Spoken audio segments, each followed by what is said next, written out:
Crumpet.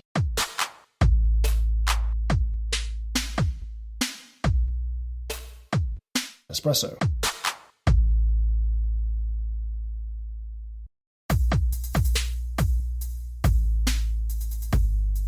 Crumpet. Espresso. Greetings, everybody. It's the Garlic Bread Warlord, Nick Alifi, and it is a soccer over there, Crumpets, Espresso, and whatnot. And this is your Serie A update. So, yes, Serie A games will be played this weekend. A lot of them will be behind closed doors. And there were actually rumors that Inter and Juve were going to be played in front of a full crowd. Why would you do this, of course, when the coronavirus is running rampant in your country? Well, if you have been on social media and you've been, let's say, sometime in the recent past, you've searched for a vacation in Italy. Well, of course, those cookies are going to, make sure you get served ads that are relevant to that kind of query. So as a result, ads have started popping up all over social media saying Italy is safe, Italy is awesome, come to Italy, we are all okay here, nothing to see here. Yes, those ads are real. And as a result of that, you have people who are now trying to convince Serie A to start putting full stadiums out there on television to convince tourists that it's okay. I have a friend of mine who runs a hotel in Venice, and he said that essentially bookings have fallen through the floor. They've absolutely cratered because of the coronavirus. I have a friend of mine who, Pierluigi, who runs a shop in Padova, and he, says there are no tourists at all in Venice or Padova. They've rightly cleared out. So Italy is freaking out right now. As much as we here in the United States are freaking out about the stock market and how the stock market has dropped, 1,000+ points, Italy's freaking out because their entire economy is built around tourism. And if there's no tourism, that economy is going to take a massive hit. So while it may be fun to joke about for a lot of people here in the United States, that's really because it hasn't hit us in full force. Understand that over in Italy right now, this is a national crisis. As I said on soccer over there on the live side, that they referred to this past Monday as Black Monday. That the market absolutely fell apart. Had cities that were being absolutely barricaded, like you could not get in, you could not get out. They were 100% quarantined. And so now even the Pope has stopped doing public appearances because he's fallen ill. Is it from coronavirus? We don't know, but he is from a sudden illness has fallen out of public view. But Italy is trying the best they can to put on a brave face. They are trying to put games out there. They're trying to keep the central and southern stadiums full. That looks obviously great for tourism. I think they're going to start trying to steer more tourism toward the central and southern parts of Italy. And the Lombardy region, Veneto, and the Piedmont, which is the northern territories, the regions will obviously, avoid essential travel unless it's like absolutely critical travel there. I think you're probably going to not want to go there for the time being. But if you would like to watch Serie A soccer, to get to the main point, that will be happening this weekend. The games to look for are going to be Lazio-Bologna. That's going to be Saturday at 9 a.m. Lazio, 1 point behind Juve in the Scudetto race. They've absolutely had a terrific season. Winners of their last 3. Juve, after that disastrous Champions League outing, they're going to be fired up. But can they maintain any sort of momentum, especially against a strong Inter side? That's going to be something that's going to be something to keep an eye on, obviously. But Lazio-Bologna, that's Saturday, 9 a.m. Fiorentina, I really, really like what Fiorentina's trying to do. They have a young side. They're trying to claw their way back up. They're at 13th now in the table. And I know you're like, what? Why are you talking about a team that's 13th in the table? Keep in mind that not too terribly long ago, they were toward the relegation zone. So the fact that they are even at 13 is a minor miracle. Speaking of minor miracles, Milan-Genoa, that's going to be 6:30 a.m. for all you early birds on Sunday.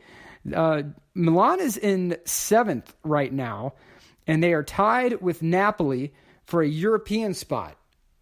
Yes, they are tied with Napoli at 36 points apiece for a European spot. This is the race to watch right now outside of the top two. Napoli takes on Torino. That's going to be Saturday morning at 2:45 p.m. So the Milan-Genoa match, the Napoli-Torino match, and really the Inter and Juve match on the Inter-Juve match, by the way, is on Sunday at 2:45. Those are the matches you want to watch for Serie A. And, of course, it's gonna be interesting if they even air the Juve-Inter game. Don't be shocked if there's technical difficulties that keep that game from being aired. The last thing Italy wants right now is to put on this image of being this diseased country that nobody wants to go to. Keep in mind that with Holy Week, they are expecting 2+ million tourists in Rome right now. Like from now until Easter, it's like 2.2 million tourists. Well, if that doesn't happen, the Italian economy is going to be in big, big trouble. So they're doing everything they can to try to salvage that. I honestly don't think that's a good move on their end. I think that's pretty dumb to try to say that, hey, everything's A-okay, nothing to see here. But I would just like to say that if you can, just try to tune into some of these games. It's going to be interesting to see how they fall. And in the Juve-Inter game, if they elect to show it, that will be a must-watch game. It should be actually a pretty fun game, too. Antonio Conte going against his old side that he helped reconstruct, and that would be, remember, he used to be the manager for Juve when he let him out of the doldrums and on this path of success that they're on now. In the meantime, if you are the religious type, say a couple of quick prayers for our folks up in northern Italy. They are good people. There are a lot of challenges right now. I know that a friend of mine had to send his 2 kids a couple hours south to stay with family just to keep them away from the hot zone. And then my cousin, who's stuck in Milan with her husband and toddler, they are essentially quarantined in Milan. They are okay; they're not sick, but there's been runs on the grocery stores. The shelves are empty, and so that really Italy is doing everything they can to try to put to try to keep this not under wraps. They're trying to really solve this and get people medical help as quickly as possible. So they're out identifying it. That's why the numbers are spiking in Italy, because they're actively searching for it. They're not like some other places that say, hey, nothing to see here, nothing wrong. They're actively searching for the sick and trying to get them medical attention. So those case numbers will probably go up, but the number of fatalities, I imagine, will probably go down. That's what the research has said so far, which is great news. So yeah, if you could give a prayer for all of our people up in Italy and for all of those out there who are affected by coronavirus right now. So until then, mucho euro, y'all. I really hope everyone has a great weekend, and we will be live again on Monday. Soccer over there, live at the Brew House. It's going to be great. It's going to be awesome. 9,247 TVs, whatever. And you come there and you check us out. And don't forget about the Run-Up. The Run-Up, our new show that's going to be happening before Atlanta United games. Atlanta United home games. That's going to be Kelly Francis and John Nelson leading the charge on that one. It's a fantastic, fantastic show. We're going to be live streaming that too. Not just over the podcatchers, but also live streaming it. Check it out. It's going to be a lot of fun. All right? Okay, then. Till next time. Ciao, ciao.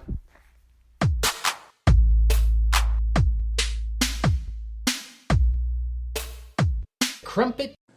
Welcome to your breakdown of what's going on in England. I have to constantly thank Nick Alifi for that.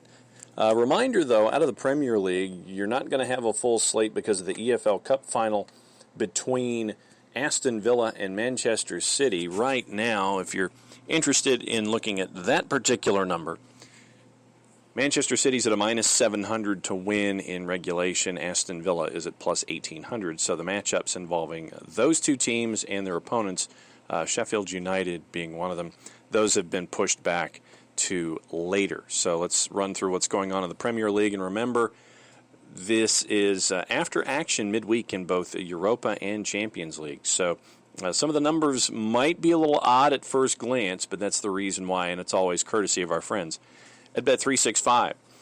Saturday, your early game, Brighton and Crystal Palace, draw. Brighton plus 105. Crystal Palace to win at plus 290. Neither team really setting the world on fire right now. Brighton a part of that discussion of the 5 teams hovering in and around the drop zone, and that 5 teams, I want to say, separated by 4 points. Brighton's a part of that discussion.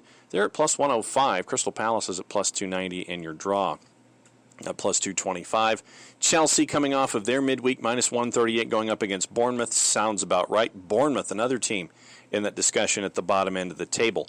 Newcastle and Burnley. Newcastle plus 162, Burnley plus 190. I think this one's going to come down to the team that tries to figure out the tempo. Burnley has their way. It's a defensive game. No goals scored probably. Newcastle has their way. The closer you'll get away from 2 goals scored. And just so we take a peek at the total. If your total was at 2.5, then the under is at minus 163. Both teams to score according to Bet365. Yes is at minus 106, and no is at minus 125.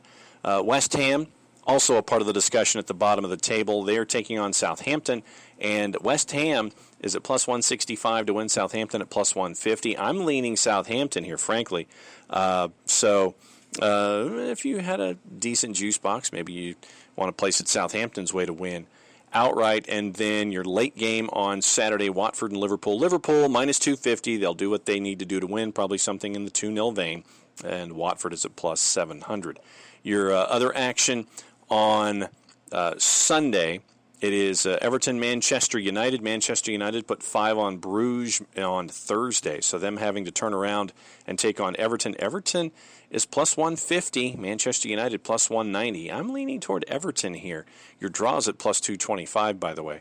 Wolves, they had Europa League action as well, going up against Spurs. Spurs plus 145, and the Wolves are at plus 200. The draw is at plus 220.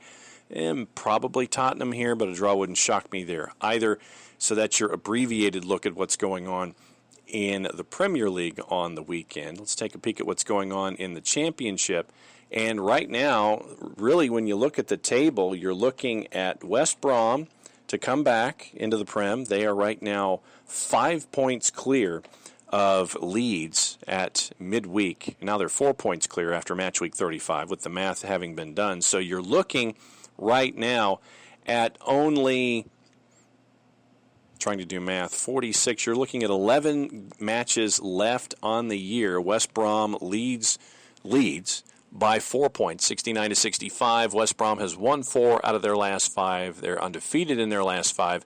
Leeds has won their last 3 in a row to come back shooting up to the table. They're now back in second place.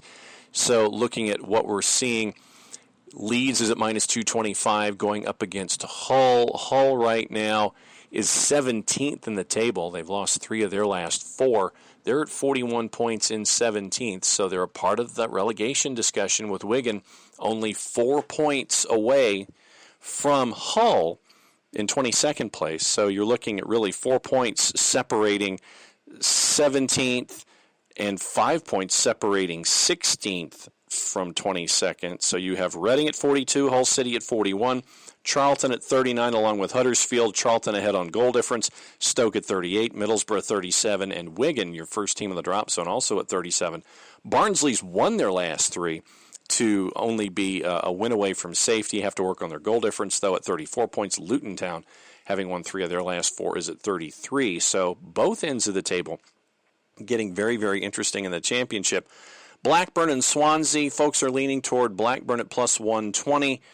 Blackburn is 8th, and Swansea is floating around in 9th right now. So Swansea's form, lost 2 of their last 5. They've drawn 2. They've only won 1 in their last 5. Blackburn has won 2 of their last 5. Not much really to write home about with either of these 2 teams. Sorry, Colonel. Sorry, Jorge. And sorry to myself and my membership in the Swans Trust this weekend. Cardiff and Brentford. Brentford is at plus 115, and they are 5th right now. They're a part of the promotion playoff discussion. Fulham, Nottingham Forest, Brentford, and Preston right now. Brentford's massive goal difference at plus 26 really is going to keep them ahead of most discussions. So 4 teams, 4 points, 3 through 6, to try to figure out who gets to be the 3rd team to make it up to the Premier League next season. And also on the board, you're looking at Fulham and Preston North End. Fulham at minus 110. Preston North End is at plus 320 right now. Fulham 4 points ahead. So that's a chance. Maybe if you had a juice box, put it on Preston North End to win. The draws at plus 250. Huddersfield at the bottom of the table, minus 118 to win against Charlton Athletic. Millwall, Bristol City, Millwall even money at plus 100. QPR plus 125 against Birmingham. Reading the same against Barnsley. Sheffield Wednesday at plus 120 against Derby County. And your other matchup is on Saturday, West Brom and Wigan. West Brom, top of the table, minus 223. Wigan is at plus 600. Your Monday night football matchup is Middlesbrough and Nottingham Forest, looking like a draw there as well. Middlesbrough at plus 145 and Nottingham Forest at plus 187. Let's take a peek at what's going on in League One right now. And a lot of action. You have a lot of action on Saturday, short of two matchups. Portsmouth and Rochdale will have gone on Friday night. Portsmouth right now is at minus 250 going up against Rochdale. So we'll keep an eye on that one as well. Also on the board as we sit there and try to figure out what the League One table looks like so we can compare and contrast our information. Portsmouth is fifth at 56 points. And Rochdale is down at the bottom, toward the bottom, in 19th, 2 points ahead of AFC Wimbledon. Those are the last two teams out of the relegation zone currently. Tranmere with a match in hand at 26 points, 5 behind AFC Wimbledon with their 33 matches that they have completed. Let's take a peek at what's going on with the rest of League One. Blackpool, Ipswich, evens honors there at plus 175, so poking your head at a draw. Accrington Stanley's at plus 115, going to Bolton to take on Bolton Wanderers, dead last in the table. Surely looking to make their drop down into League Two. Bristol Rovers and Shrewsbury looking like a draw, same with Burton Albion and Peterborough. Doncaster and Wickham. Doncaster Rovers minus 118 going up against Wickham. And Doncaster right now, Wickham third in the table, and Doncaster Rovers is 11th in the table at 48 points. So interesting number there for Doncaster with Wickham at plus 350. Another interesting number, Gillingham. Last time they went up against AFC Wimbledon, Wimbledon gave them all they could handle. Gillingham right now is at minus 182 at 10th in the table at 50 points, going up against AFC Wimbledon 19 points behind as they both play their 34th match of the season. Oxford United minus 400 going up against Southend. Southend is the team that is next to last in the table. They've only won 3 matches all year of the 33, so a lot of folks looking at full points there for Rotherham as they continue to make their way at the top of the table at 61 points, ahead by 9 goals on goal difference against Coventry. As they also, Coventry has a match in hand, but Coventry has won 4 of their last 5. Rotherham's won 3 of their last 5. Tranmere and Fleetwood Town minus 110. Tranmere Rovers is at plus 300. And your Sunday match, Coventry and Sunderland, looking like a draw there as well, plus 155 to plus 180. Let's just kind of take a peek at League Two quickly as we see what's going on there. If there are any prohibitive favorites, Exeter minus 134 against Crawley. Forest Green Rovers minus 120 against the Leyton Orient. Salford City minus 118 against Macclesfield, who's hanging around at the bottom of the table. Also, you've got Crewe Alexandra at minus 106 against Morecambe. And you have the others that are looking like draws. Colchester and Cheltenham. You've got Grimsby and Northampton Town. You have Mansfield and Swindon. Swindon a slight favorite at plus 110, almost even money. And then also draws Oldham, Newport, Port Vale, Scunthorpe, and Stevenage, and Walsall. So that is your look at what's going on in the Prem, the Championship, League One, and League Two. Enjoy the games, everybody. We'll catch up with you next time.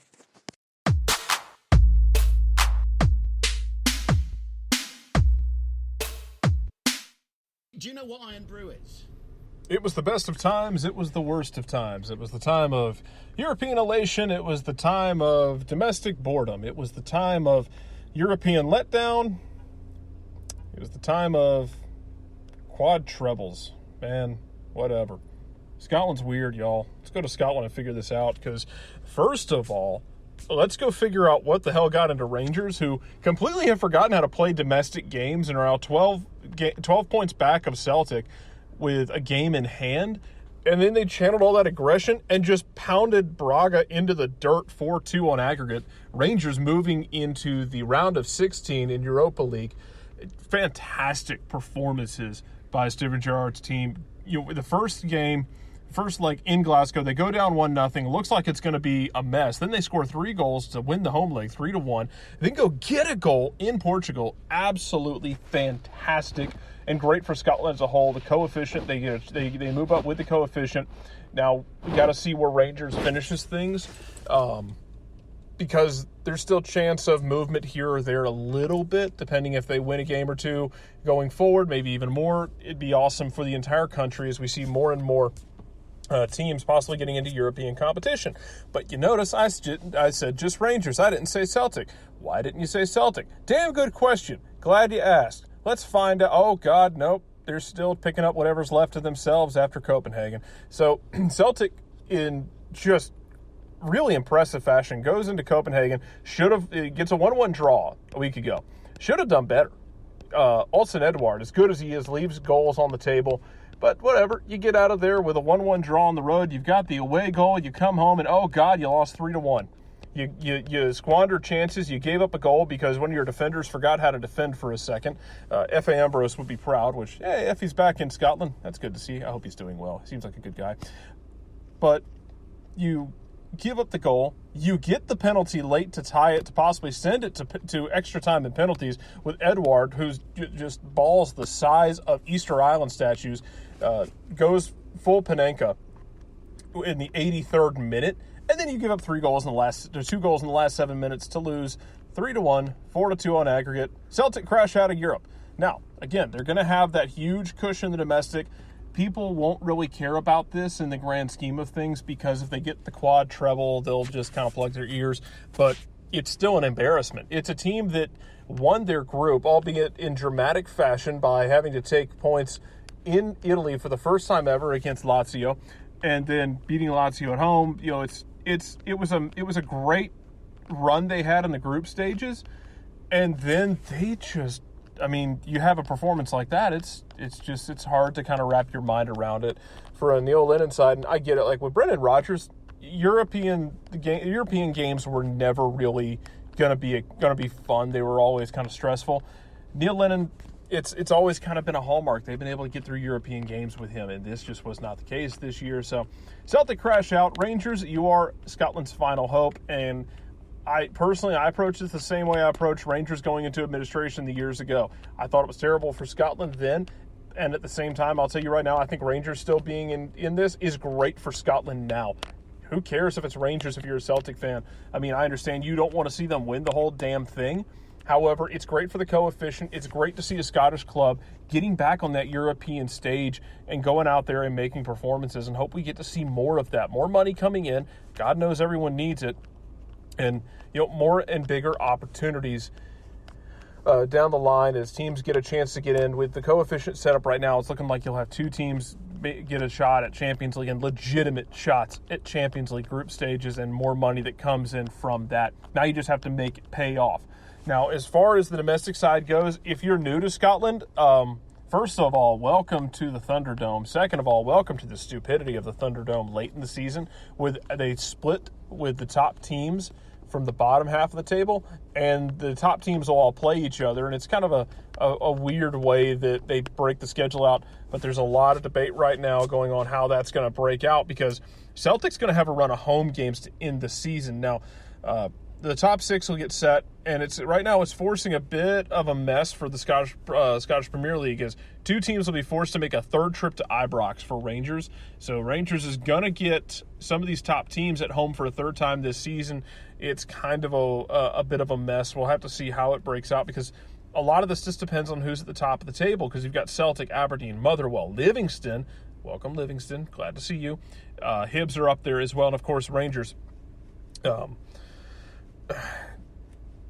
By the time everything splits, Rangers are going to have played all of those teams at home twice already, so they'll get that 3rd home game against somebody. And it's one of those things that I don't know if it's going to matter because right now, as good as Rangers looked in Europe, they cannot get out of their own way in the league. And as bad as Celtic look, they just seem so comfortable in the league. I don't know if we're not going to have, a 9-point cushion going into that.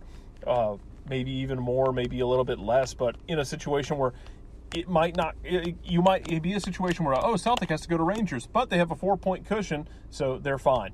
So we'll just really have to see how that breaks out. But European nights will continue at Ibrox. European nights crash out, burn up, and somehow turn into toxic sludge all at the same time for Celtic.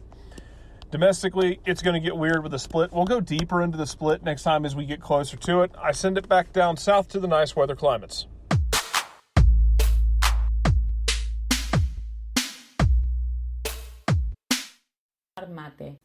Welcome in, wrapping up a little Crumpets and Espresso and Iron Brew and Mate today with a look at the Argentine Superliga.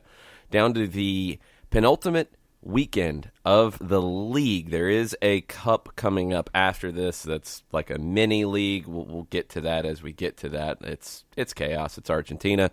Welcome in. So, in this league that was very tightly packed for most of the campaign, two teams have pulled away from the pack, Boca Juniors and River Plate, but River has a 3-point lead on Boca with 2 matches left. River, this weekend, has an interesting match for a couple of reasons. One, because all of us here at Soccer Over There will be pulling for the opposition in Defensa y Justicia. However, River Plate, with that 3-point lead, you would think they're safe, they're comfortable. Final week of the season, they go to Atletico Tucumán, which is not going to be an easy matchup. Tucumán is right in the middle of the table on 28 points, 7, 7, and 7 right now in the season. Not going to be an easy one. But also, River Plate, when they have dropped points this season, it has been ahead of Copa Libertadores matches. And that's where River Plate sits right now. You talk about scheduling in MLS and strange things and how it gets a little complicated to make everything work. Well, in the Copa Libertadores, you've got these first round of the group stage matches coming up between the next to last and last weeks of the Argentine season. So River has to maintain their focus. They can't look ahead. And they have to rest players as well, potentially, in a match this weekend at home to Defensa y Justicia. In the midweek, next week, they go to Ecuador. They go to face Liga de Quito. That's a tricky one. That's a tricky match on the road. So you think they might rest some players. And you think Defensa y Justicia might be able to take advantage. Oh, not so fast, my friend. Defensa y Justicia plays their first ever Copa Libertadores match on Tuesday. It's at home. It's also against Santos from Brazil. That's a nice introduction to the competition for our friends Defensa y Justicia. So, is River going to luck out a little bit here? And both teams might rotate their squads a little bit.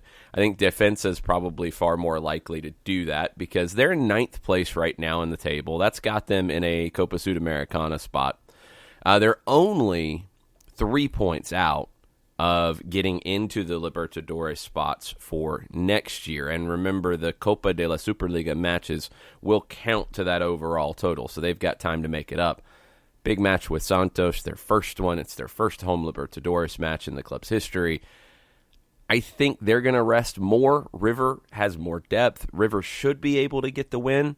If things get weird, Boca on Friday night has a chance to put a little pressure on River. They go to Colón in the late match on Friday night. Now, Colón is very poor this season. They did get to the Copa Sudamericana final in 2019 at the end of the year, but in league play, 5-13-3. They are in 22nd place out of 24. So Boca will likely win on Friday night. They will be level with River on points with River's match to play on Saturday. It's going to ramp up the pressure a little bit. And look, looming ahead, final day of the season, next weekend, and the times, the days, everything is to be confirmed because it's Argentina. Welcome, this is how things go. Boca hosts Diego Maradona's Gimnasia. Not even. I don't even want to get into that right now. And then Tucumán hosts River. So, going to be very, very interesting this weekend in Argentina. Let's talk about Gimnasia real quick and the relegation side of it. They host Tucumán on Saturday. Gimnasia picked up a win last weekend. It was a big one. They're still within shouting distance of all of this. It is Gimnasia, Patronato, and Colón who are all going down at the moment. Colón has a 6-point advantage on Gimnasia with, let's see if I can do some math real quick, 13 matches that will affect this table between now and when it's decided. Okay, there's time. 6 points, 13 matches. Okay. Now, the two teams that are safe but on the verge, one of them is Central Córdoba, who is in their only season in the last 3 in the Superliga. So results are going to swing their number, their average, a lot more than other teams. And then the one ahead of Central Córdoba is Aldosivi, barely ahead of Central Córdoba. They've only got 2 seasons of results that factor into this. So results will have more of an impact for them as well. It's not done yet. It's not done yet. Banfield should be safe. They are 7 points clear of Colón for that last spot. They should be okay. Let's look at the teams that are in this relegation fight and what they have this weekend. Mentioned Gimnasia. They are at home to Tucumán. That's an opportunity to pick up some points.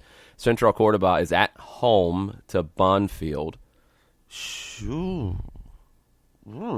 an interesting one because Banfield and Central Córdoba this season, same number of points, same record, 25 points, 6, 8, and 7. Banfield has a slightly better goal differential. So that's a toss-up. You'd think the home team in Córdoba would have the advantage. Aldosivi, they host San Lorenzo, so they get a home match. Aldosivi, not an impressive campaign this year, 6, 11, and 4. San Lorenzo is in 12th place. They have Nacho Piatti back with them. They're at 9, 9, and 3. Patronato, they host Talleres. Patronato's had a poor season, 4, 9, and 8. Talleres is in 11th place, 9, 8, and 4. Even though Patronato's at home, that's not going to be an easy one for them. And I already mentioned Colón hosting Boca. It's not likely that Colón picks up the win there. So the relegation side of it could look very, very different by the end of the weekend. The Golden Boot race, it is Borre of River Plate on top with 12. Romero with Independiente on 11. And I have to give a shout-out to our friend Gustavo in Buenos Aires and his Independiente side. They have not been great as of late. They're in 15th in the table. They're 7, 9, and 5. They lost their big rivalry match with Racing in crazy circumstances. They were almost bounced out of the Copa Sudamericana, but they got a goal in stoppage time to advance. They go into the group stage of the Sudamericana. Gustavo was sweating it, but Independiente will move on. Mentioned Copa Libertadores, and the first match day of the group stage takes place this week. For your Argentine squads that are in it, Defensa hosting Santos, River going to Quito, Boca Juniors going on a long trip to Caracas. Should be able to handle that match, but that's a long trip, and Boca has to throw everything at trying to win the league title, so it could get a little complicated for them. Racing, they go to Estudiantes Merida.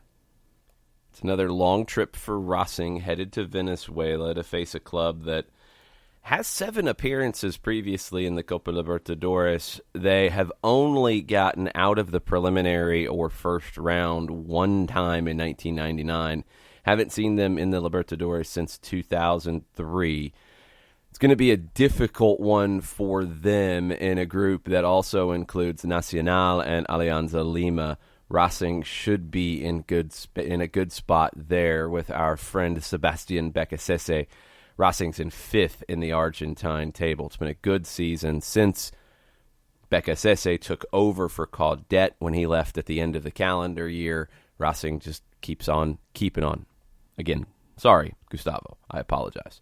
That's going to do it for some Crumpets and Espresso. Thanks, everybody, for listening. We'll be back on Monday. Soccer over there, live from the Brewhouse Cafe from 6 to 8. We'll be previewing Libertadores. We will be recapping all of the action from around the world this weekend. Thank you for listening. Until then, see you at the Brew House.